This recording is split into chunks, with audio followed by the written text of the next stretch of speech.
Assalamualaikum warahmatullahi wabarakatuh.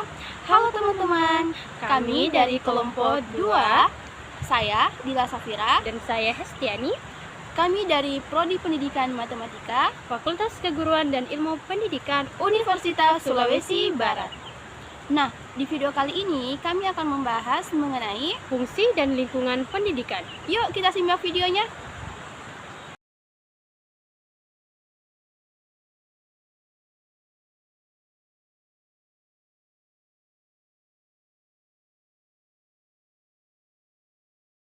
Sebelum kita membahas mengenai materi, fungsi dan lingkungan pendidikan, kita harus mengetahui dulu apa sih itu pengertian dari pendidikan. Nah, pendidikan adalah usaha sadar dan terencana untuk mewujudkan suasana belajar dan proses pembelajaran agar peserta didik secara aktif mengembangkan potensi dirinya untuk memiliki kekuatan spiritual, keagamaan, kepribadian, kecerdasan, akhlak mulia serta keterampilan yang diperlukan dirinya dalam masyarakat. Dan yang kedua adalah pengertian fungsi pendidikan. Secara umum, fungsi pendidikan adalah untuk mengembangkan kemampuan membentuk watak kepribadian agar peserta didik menjadi pribadi yang bermartabat. Adapun bagian-bagian dari fungsi pendidikan, yang pertama ada fungsi individual, di mana fungsi individual ini mencangkup 5 aspek. Yang pertama, sebagai sarana untuk mengembangkan potensi yang dibawa sejak lahir. Dan yang kedua, sebagai sarana untuk mengubah perilaku. Dan yang ketiga, sebagai sarana untuk mengembangkan fisik, mental, serta spiritual seseorang. Dan yang keempat ada sebagai sarana untuk mempersiapkan masa depan. Dan yang kelima, membantu seseorang dalam menyesuaikan diri dengan lingkungannya. Dan yang kedua ada fungsi sosial, di mana fungsi sosial ini mencangkup 3 aspek, yaitu transmisi budaya. Transmisi budaya ini melestarikan nilai, norma, bahasa, dan tradisi. Dan yang ketiga ada mobilitas sosial, di mana memberikan kesempatan naik kelas sosial melalui akses pendidikan. Dan yang ketiga ada pengurangan kesenjangan, di mana mendorong kesetaraan dan kohesi sosial. Dan yang ketiga ada fungsi ekonomi, di mana fungsi ekonomi dalam pendidikan adalah menunjang kelancaran proses pendidikan, bukan merupakan modal yang dikembangkan dan juga mendapatkan keuntungan yang berlimpah.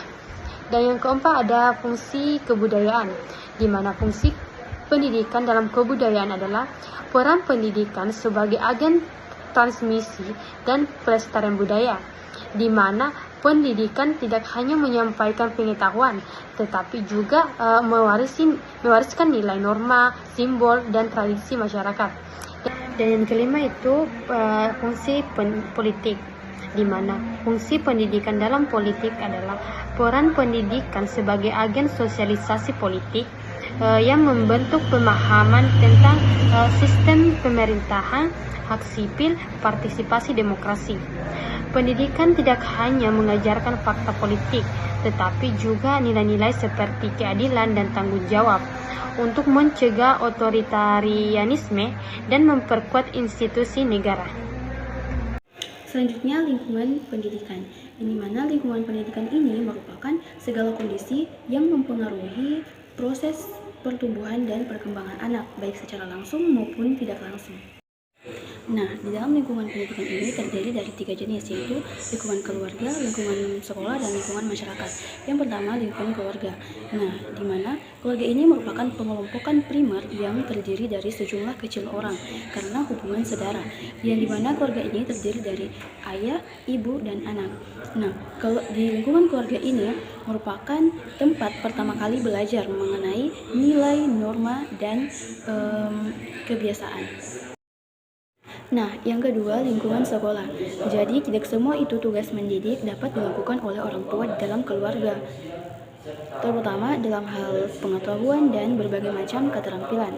Oleh karena itu, anak dikirimkan ke sekolah, yang dimana sekolah ini merupakan sarana yang sengaja dirancang untuk memperoleh pendidikan formal, secara terencana dan sistematis. Yang ketiga, lingkungan masyarakat. Masyarakat merupakan lembaga pendidikan yang ketiga setelah pendidikan di lingkungan keluarga dan lingkungan sekolah, yang dimana lembaga pendidikan yang diselenggarakan oleh masyarakat merupakan salah satu unsur pelaksana asas pendidikan seumur hidup. Dengan kata lain, lingkungan masyarakat ini merupakan tempat anak menerapkan nilai-nilai dan ilmu yang telah diperoleh dari keluarga dan sekolah dalam kehidupan nyata. Nah, dari ketiga jenis lingkungan pendidikan tadi biasa juga dikenal sebagai tripusat pendidikan, yang dimana terdiri dari keluarga, sekolah, dan masyarakat. Selanjutnya, pengaruh timbal balik tripusat pendidikan terhadap peserta didik. Yang pertama, antara keluarga dengan sekolah, di mana orang tua memberi dasar nilai, etika, dan kebiasaan belajar yang kemudian dikembangkan di sekolah. Dan sekolah memberi laporan perkembangan siswa kepada keluarga sehingga orang tua dapat memberi dukungan atau bimbingan lanjutan di rumah. Dan jika komunikasi baik, maka tercipta kesinambungan pendidikan. Jika lemah, biasa terjadi perbedaan arahan antara rumah dan sekolah. Dan yang kedua, antara sekolah dan masyarakat, di mana sekolah menanamkan ilmu pengetahuan dan keterampilan, sementara masyarakat menyediakan ruang praktik dan penerapan nilai, misalnya kegiatan pramuka, kerja bakti, kunjungan industri.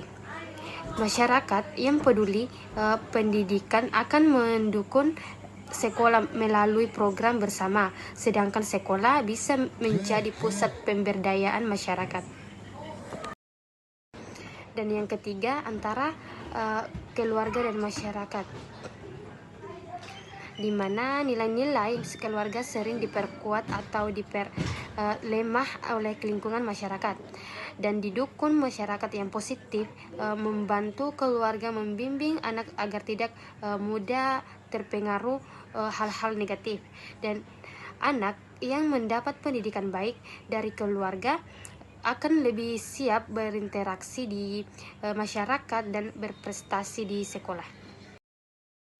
Dan yang terakhir itu ada keterpaduan, di mana jika ketiga pusat ini saling terpadu, maka anak akan tumbuh dengan yang pertama ada kepribadian yang kuat, kecerdasan akademik dan emosional yang seimbang, dan yang ketiga ada karakter sosial yang peduli dan bertanggung jawab.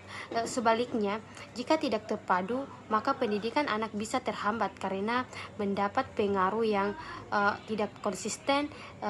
Keterpaduan tripusat pendidikan berarti keluarga, sekolah, dan masyarakat harus berjalan seiring sejalan dan saling melengkapi.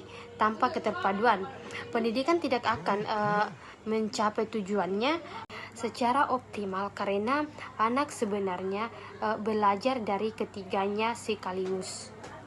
Adapun tantangan tripusat pendidikan terhadap pengaruh globalisasi dan teknologi. Di dalam keluarga, seringkali terjadi perubahan nilai dan gaya hidup akibat arus informasi global, misalnya individualisme, hedonisme, dan budaya instan, yang dimana anak itu lebih banyak terpapar penggunaan gadget daripada interaksi langsung dengan orang tua, dan terkadang kontrol orang tua terhadap konten media digital itu sering lemah, sehingga orang tua perlu meningkatkan literasi digital agar mampu membimbing anak dan menanamkan nilai agama, moral, dan budaya sebagai filter terhadap arus global, dan mengatur keseimbangan antara penggunaan teknologi dan interaksi langsung di kehidupan keluarga. Yang kedua, dalam sekolah, di mana kurikulum sering tertinggal dibandingkan perkembangan teknologi dan kebutuhan global, dan kesenjangan akses teknologi antara sekolah maju dan pelosok itu tertinggal. Bahkan tidak semuanya guru sudah siap dalam menghadapi pembelajaran digital. Nah, sebagai solusinya adalah dengan menerapkan pembelajaran berbasis teknologi, melatih guru agar melek digital, serta menanamkan kompetensi global seperti kolaborasi, komunikasi, kreativitas, dan pemikiran kritis.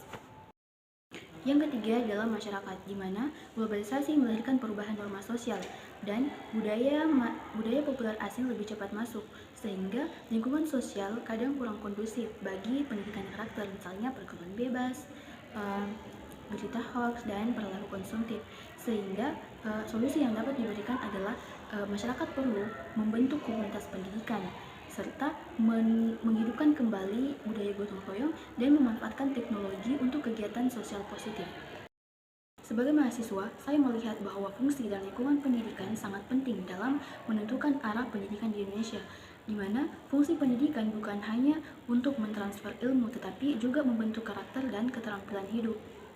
Begitu pula dengan lingkungan keluarga, lingkungan sekolah, dan masyarakat harus bekerja sama agar pendidikan bisa berjalan selaras dan relevan dengan perkembangan zaman. Jika ketiganya berkolaborasi dengan baik, maka akan lahir generasi Indonesia yang cerdas, berkarakter, dan siap menghadapi